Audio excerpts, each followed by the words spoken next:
Hello friends, मैं रंजन वर्मा। स्वागत है आपका अपने यूट्यूब चैनल ईडू टैलेंट पर। वर्गमूल और घनमूल के चौथे अंक में आइए देखते हैं कुछ प्रश्नों को। ये पहला प्रश्न है, यदि x बराबर 1/2 + √3 ये मान दिया हुआ है तो 3x - x³/1 - 3x² का मान ज्ञात कीजिए। कैसे सॉल्व करेंगे इसको? x का मान दिया है और इसमें इसी x के मान को इसमें रख करके सॉल्व कराना है। अगर इस तरह से x के मान को रखेंगे तो बहुत बड़ा हो जाएगा, ये बहुत सॉल्व करना मुश्किल हो जाएगा। तो इससे अच्छा है कि पहले इसको सॉल्व करा के थोड़ा छोटा कर लें हम। तो इसको कर सकते हैं x बराबर 1/2 + √3। इसका हम परिमेयकरण कर देंगे, हर का परिमेयकरण यानी कंजुगेट गुणा। ये प्लस है तो ये माइनस हो जाएगा और इसको इसे गुणा कर देंगे 2 - √3 करके। अब सॉल्व करा लें।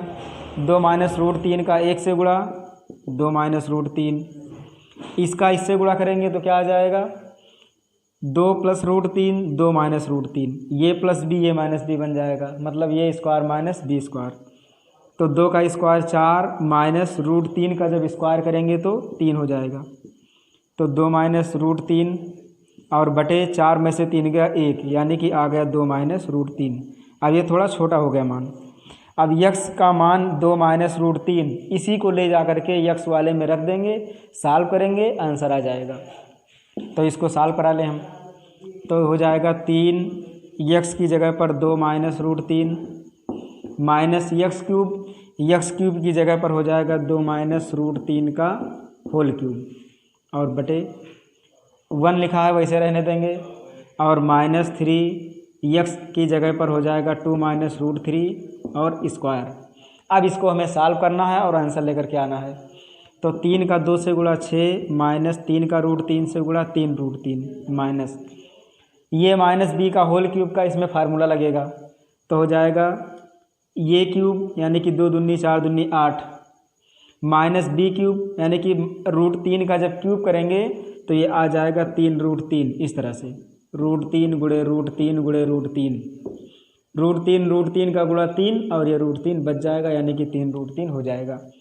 और माइनस 3ab, तो 3ab यानी कि 3 दूनी 6 √3 हो जाएगा। और ब्रैकेट में हो जाएगा ये माइनस b, तो 2 - √3 और बटे ऐसे ये भी सॉल्व कर लेंगे। 1 - 3 वैसे रहेगा, ये माइनस b का होल स्क्वायर, तो ये स्क्वायर यानी कि 2 दूनी 4 माइनस √3 का स्क्वायर, तो ये स्क्वायर प्लस b स्क्वायर होता है, तो √3 का स्क्वायर करेंगे तो 3 हो जाएगा। और -2 ये b, ये की जगह 2, तो 2 और 2 गुणा होगा तो 4 √3 इस तरह से हो जाएगा। अब इसको और सिंप्लीफाई कर लें तो 6 - 3 √3 माइनस ये है 8 - 3 √3। अब ब्रैकेट को जब हटाएंगे बड़े वाले को तो ये माइनस अंदर जाएगा, सभी चिन्ह को बदल देगा। ये 8 के पहले प्लस था तो ये प्लस माइनस, ये माइनस 8 हो जाएगा, माइनस माइनस प्लस 3 √3। ये माइनस है तो ये प्लस हो जाएगा, लेकिन अब इस प्लस वाले चिन्ह को 2 में गुणा करना है, तो 2 × 12 √3 तो हो जाएगा प्लस 12 √3।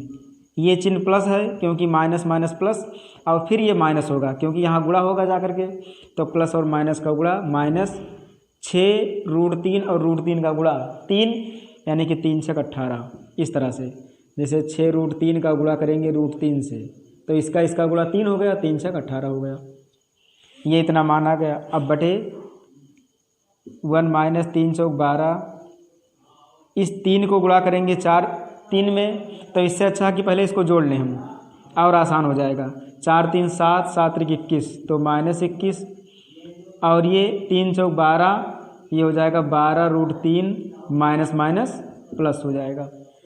अब इसको और सॉल्व कराएं। 6 - 8 ये हो जाएगा -2 और -18 हो जाएगा -20। -3 √3 प्लस 3 √3 ये कैंसिल हो जाएगा, बचेगा प्लस 12 √3 बटे -21 प्लस 1 घटेगा तो -20 हो जाएगा, और प्लस 12 √3 ये दोनों कट गए, बराबर कितना आ गया 1। यही हमारा आंसर हो जाएगा। अब चलिए अगले प्रश्न को देखते हैं, दूसरे वाले को। ये अगला प्रश्न है, यदि x बराबर √3/2 हो तो रूट में 1 + x प्लस रूट में 1 - x बटे रूट में 1 + x माइनस रूट में 1 - x का मान क्या होगा। तो अगर x का मान √3/2 इसमें रखेंगे तो भी बड़ा हो जाएगा।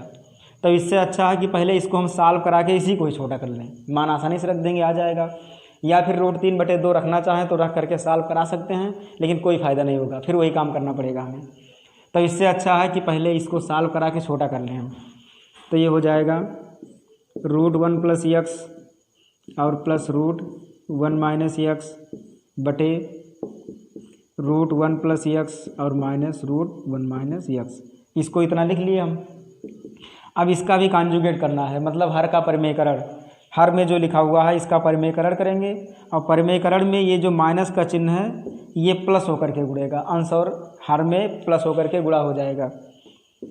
तो ये बन जाएगा 1 + x और ये माइनस की जगह प्लस और √1 - x। उसी तरह से हर में भी हो जाएगा।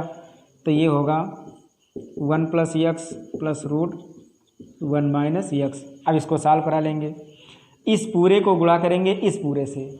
अगर इन दोनों को देखा जाए तो दोनों सेम सेम है, जितना ये लिखा हुआ है उतना ये भी लिखा हुआ है, मतलब कि ये प्लस बी का होल स्क्वायर बना सकते हैं इसको हम। तो ये square plus B square plus 2ab, ये स्क्वायर का मतलब ये हो जाएगा, यानी कि √1 + x को अगर स्क्वायर करेंगे तो रूट हट जाएगा, तो आ जाएगा 1 + x प्लस बी स्क्वायर में 1 - x का होल स्क्वायर करेंगे रूट के साथ में, तो रूट और स्क्वायर हट जाएंगे, बचेगा 1 - x और प्लस 2ab। 2 × ये की जगह पर है 1 + x और b की जगह पर है √1 - x और बटे। उसी तरह से हर वाले को भी सॉल्व कराएंगे।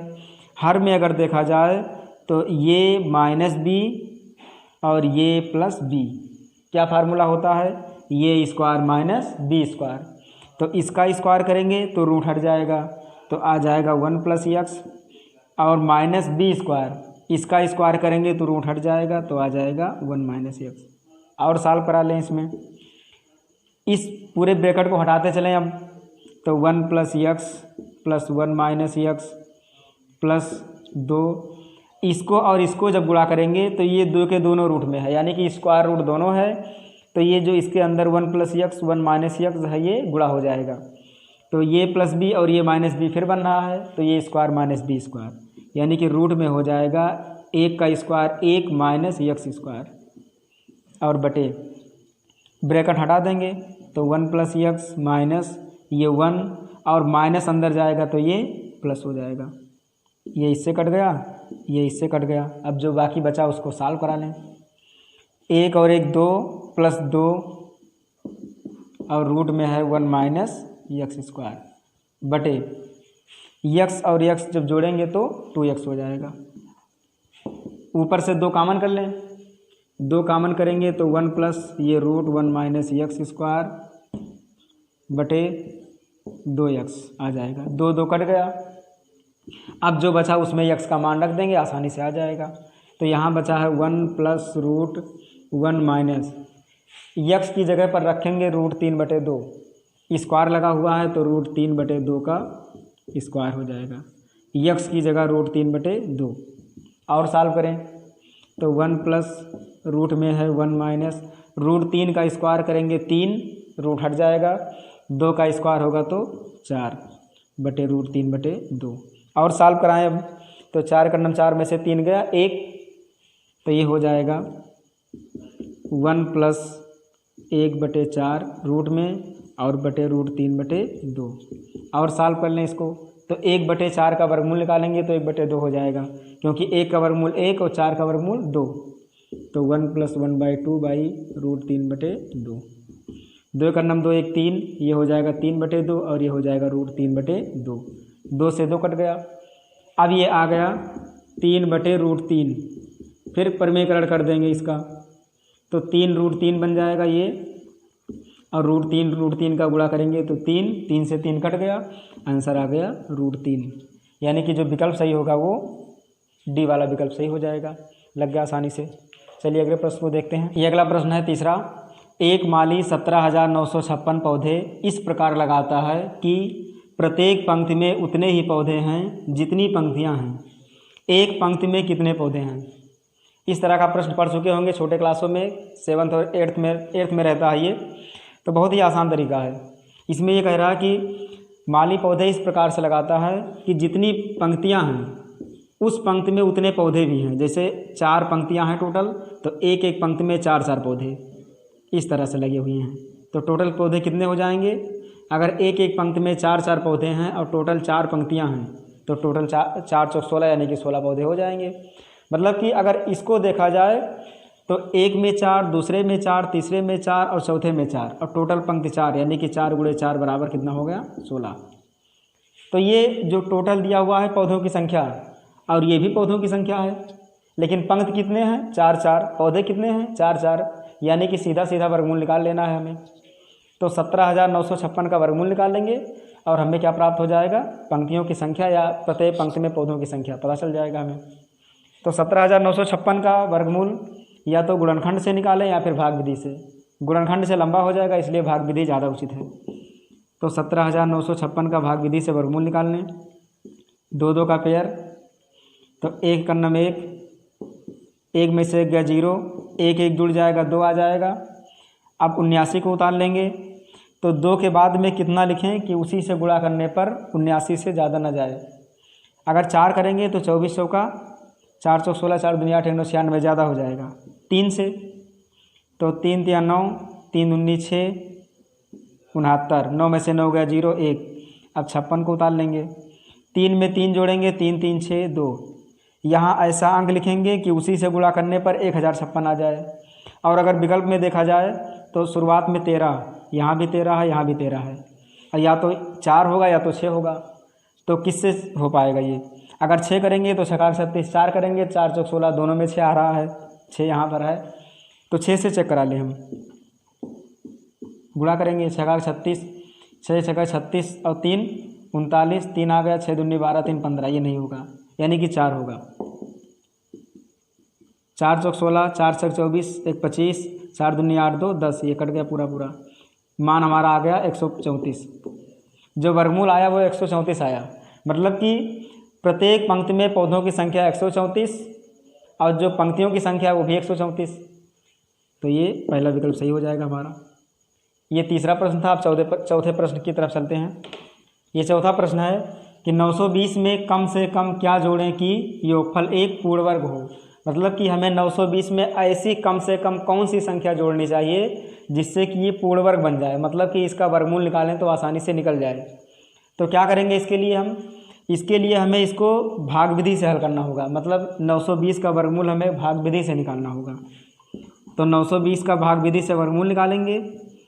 ये 3 त्रिक का 9, ये कट गया पूरा। 3 में 3 जोड़ेंगे 6 आ जाएगा। अब क्या करेंगे इसमें? 20 को उतार देंगे। अब 6 के बाद ऐसा अंक लिखें कि उसी से गुणा करने पर 20 से ज़्यादा न जाए।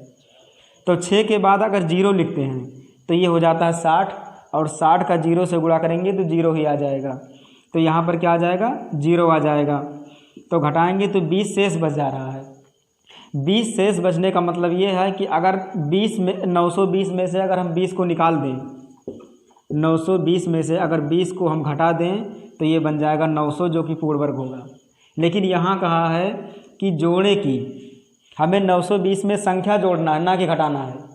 तो कौन सी संख्या जोड़ दें कि ये पूर्ण वर्ग बन जाए? मतलब कि ये 30 पर पूर्ण वर्ग बन रहा है घटाने के बाद, तो ये सीधा सीधा मतलब है कि 30 में अगर 1 जोड़ दें यानी कि 31 कर दें ये, तो ये पूर्ण वर्ग बन जाएगा।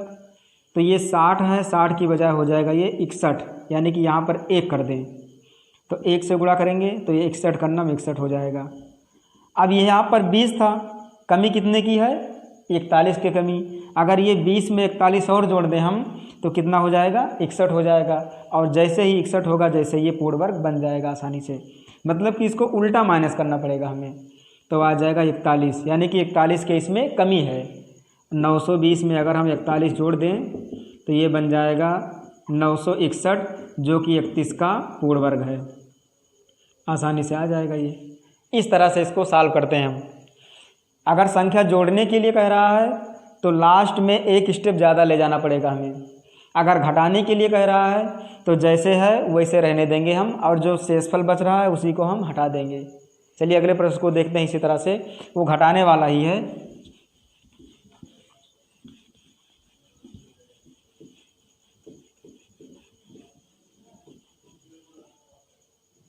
ये अगला प्रश्न है कि 54, 91, 62,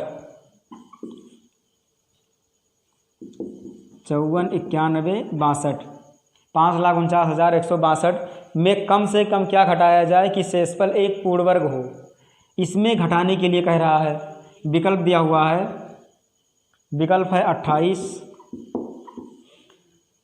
36, 62, 81, 36, 62 और 81। अभी इसके पहले वाले प्रश्न में बताए थे कि जोड़ने पर, अब इसमें कह रहा है कि क्या घटाएं कि ये शेषफल पूर्ण वर्ग हो जाए। तो इसमें हमें घटाना है, तो घटाने के लिए क्या करेंगे, वही काम करेंगे इसमें भी। इसका भाग विधि से वर्गमूल निकालेंगे, 2 का पेयर करके। ये 7 सता 49, 8 से ज़्यादा हो जाएगा, तो 7 सता 49 करेंगे। 14 में से 9 गया 5, 4 में से 4 गया 0। अब 91 उतारेंगे, 7 में 7 जुड़ेगा 14 आएगा। अब इसके बाद में कौन सा अंक लिखें कि उसी से गुणा करने पर 591 से ज़्यादा न जाने पाए। तो अगर हम विकल्प में देख लें तो ये 7 आ रहा है, तो 7 से ये तो मैच नहीं करेगा, क्योंकि हमें लास्ट में शेषफल में घटाना है, वर्गमूल निकालना नहीं है कि आंसर देख करके सॉल्व कर लें।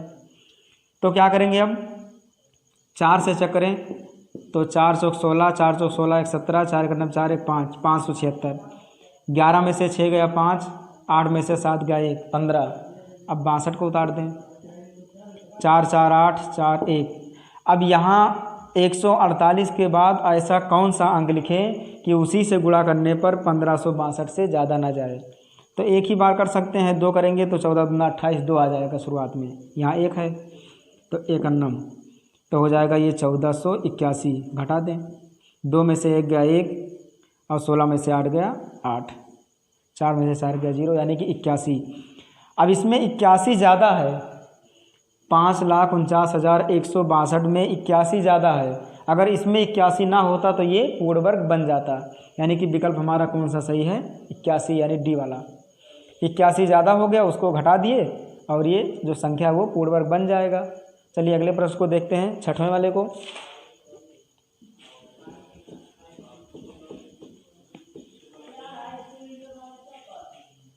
छठवें में है कि 294 को किस छोटी से छोटी संख्या से गुणा करें कि गुणनफल पूर्ण वर्ग हो।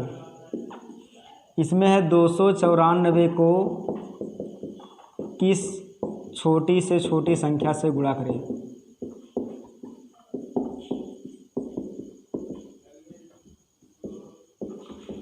गुणा करें कि गुणनफल पूर्ण वर्ग हो। इसमें विकल्प दिया हुआ है 2 3 6 24, 2 3 6 और 24, यानी बी है 3 और सी है 6 और डी है 24, इस तरह से दिया हुआ है। अब इसमें गुणा करने की बात कह रहा है, तो गुणा करने का मतलब सीधा सीधा है कि इसको गुणनखंड कर दें। हम गुणनखंड करेंगे, जिस संख्या की कमी पड़ेगी उस संख्या को गुणा कर देंगे और वो संख्या पूर्ण वर्ग बन जाएगा। तो 294 का अभाज्य गुणनखंड, 2 का 2, 2 चौका 8 1 9, 2 सते 14, 3 से कटेगा, 3 चौक 12, 3 9 27, 7 सता 49, 7 का 7। अब देखें तो 2 गुणे 2 गुणे 7 गुणे 7, हमें पता है कि जो वर्गमूल होता है, यानी कि जो पूर्ण वर्ग वाला नियम है, उसमें 2 2 का पेयर बनना चाहिए। तो ये 2 का पेयर बन रहा है, बाकी ये यहाँ 3 है तो इसका पेयर नहीं बन रहा है, ना तो 2 का और ना ही 3 का। तो इसमें अगर 1 2 और गुणा कर दें और 1 3 और गुणा कर दें तो ये इसके साथ पेयर बना लेगा और ये इसके साथ पेयर बना लेगा। यानी कि कितने की कमी है, 2 तियाँ, इसमें 6 की कमी है। तो विकल्प कौन सा सही हो जाएगा, सी वाला। अगर गुणा करने के लिए कह रहा है तो सीधा सीधा अभाज्य गुणनखंड करेंगे, जिस संख्या की कमी हो रही है उसी संख्या को हम लिख देंगे, वही संख्या गुणा होने पर पूर्ण वर्ग बना देगा। अब देखते हैं एक भाग वाला कि कौन सी संख्या है जिससे भाग देने पर भागफल पूर्ण वर्ग बन जाए। ये तो था गुणा वाला, अब भाग वाला एक बार देख लें। जैसे दिया हुआ है 1470 को किस छोटी से छोटी संख्या से भाग दें कि भागफल एक पूर्ण वर्ग हो।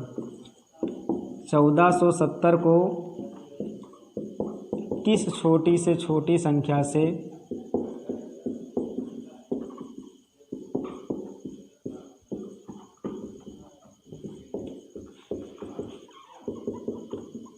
भाग दें कि भागफल पूर्ण वर्ग हो। विकल्प दिया हुआ है 5, 6, 15, 30, 15 और 30। जिस तरह से इसके पहले वाला प्रश्न था उसी तरह से ये भी है। उसमें था कि गुणा करने पर, इसमें है भाग देने पर। मतलब इसका गुणनखंड करेंगे और जो ज़्यादा आ रहा है उसी को उसमें से हटा देंगे, हम भाग दे देंगे उसी से। 1470 है, इसका भाज्य गुणनखंड करेंगे पहले। 2 सते 14, 2 तिहाई 6, 1 7, 2 पंचे 10। 3 से 5 3 8 7 15, 3 से कट जाएगा। 3 दूनी 6, 1 7, 3 चौक 12, 3 पचे 15, 5 4 9 और 2 11। 3 से नहीं कटेगा, 5 से काटेंगे। 5 चौक 20, 5 9 45, 7 7 49, 7 का नम 7। ये बन जाएगा 2 गुणे 3 गुणे 5 गुणे 7 गुणे 7। अब इसमें हम देख लें कि कौन एक्स्ट्रा है। जैसे 7 गुणे 7 ये तो पेयर बना रहा है, बाकी 5 नहीं पेयर बना रहा है, ना ही 3 बना रहा है और ना ही 2 बना रहा है। अगर गुणा करने के लिए कहता तो 1 2 गुणा कर देते, 1 3 गुणा कर देते, 1 5 गुणा कर देते, ये पूर्ण वर्ग बन जाता। लेकिन इसमें कह रहा है कि भाग दें, तो जो प्रक्रिया गुणा में करना था उसी प्रक्रिया भाग में भी करना है। इसको अगर बटे कर दें 2 गुणे 3 गुणे 5, तो 2 से 2 कट जाएगा, 3 से 3 कट जाएगा, 5 से 5 कट जाएगा, बचेगा 7 7 49, ये पूर्ण वर्ग हो जाएगा। तो किससे भाग देने पर? जिसका पेयर नहीं बन रहा था, यानी कि 2 तिहाई 6 पंचे 30। 30 से अगर हम भाग दे दें तो ये संख्या पूर्ण वर्ग बन जाएगा। तो बस आज के लिए इतना ही।